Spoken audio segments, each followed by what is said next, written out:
AP ఆర్థిక పరిస్థితిపై YS Jagan ఆందోళన వ్యక్తం చేశారు. కాగ్ నివేదికను ఎక్స్లో పోస్ట్ చేశారు. తక్కువ ఆదాయ వృద్ధి, తక్కువ మూలధన పెట్టుబడి, పెరిగిపోతున్న రుణభారం అంటూ ట్వీట్ చేశారు జగన్.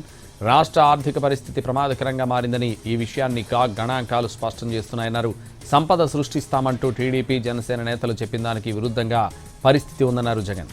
ఈ లెక్కలు చూస్తే కూటమి ప్రభుత్వ వైఫల్యాలు స్పష్టంగా కనిపిస్తున్నాయని చెప్పారు. 2025-26 మొదటి అర్ధభాగంలో రాష్ట్ర ప్రభుత్వ సొంత పన్ను ఆదాయాల వార్షిక వృద్ధి 7.03% ఉందన్నారు.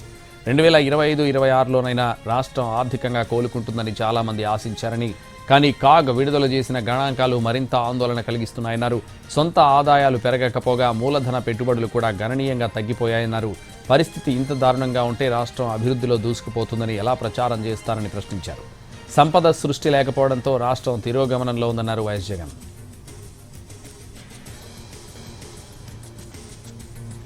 ఇదే విషయానికి సంబంధించి మరింత సమాచారం మా ప్రతినిధి సురేష్ లైవ్లో అందిస్తారు. సురేష్.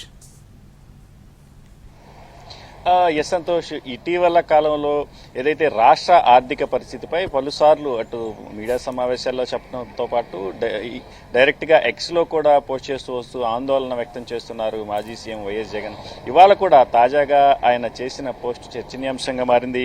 ఏదైతే రాష్ట్ర ఆర్థిక పరిస్థితి ప్రస్తుతం ఆందోళనకరంగా మారిందంటూ ఆయన ట్వీట్ చేయటం రాష్ట్ర వ్యాప్తంగా చర్చనీయాంశంగా కూడా మారిన పరిస్థితి ఉంది. ఏదైతే రాష్ట్ర ప్రభుత్వం అటు ఆదాయ వృద్ధి, తక్కువ మూలధన పెట్టుబడితో పాటు అటు రుణభారం కూడా పూర్తి స్థాయిలో పెరిగిపోతుందంటూ ఆ ట్వీట్ లో జగన్ పూర్తి స్థాయిలో నివేదికలను కూడా ఆయన పోస్ట్ చేయడం జరిగింది.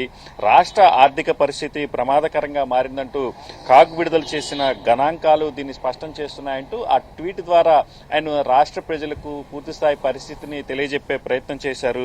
అదేవిధంగా సంపద సృష్టిస్తామంటూ అటు టీడీపీ, జనసేన పార్టీలు ఎన్నికల ముందు హామీలు ఇచ్చి అధికారంలోకి వచ్చాయి. ప్రస్తుతం మాత్రం ఆ పరిస్థితి పూర్తి రివర్స్ లో ఉందంటూ ఆయన ఆగ్రహం వ్యక్తం చేసిన పరిస్థితి స్పష్టంగా కనిపిస్తుంది.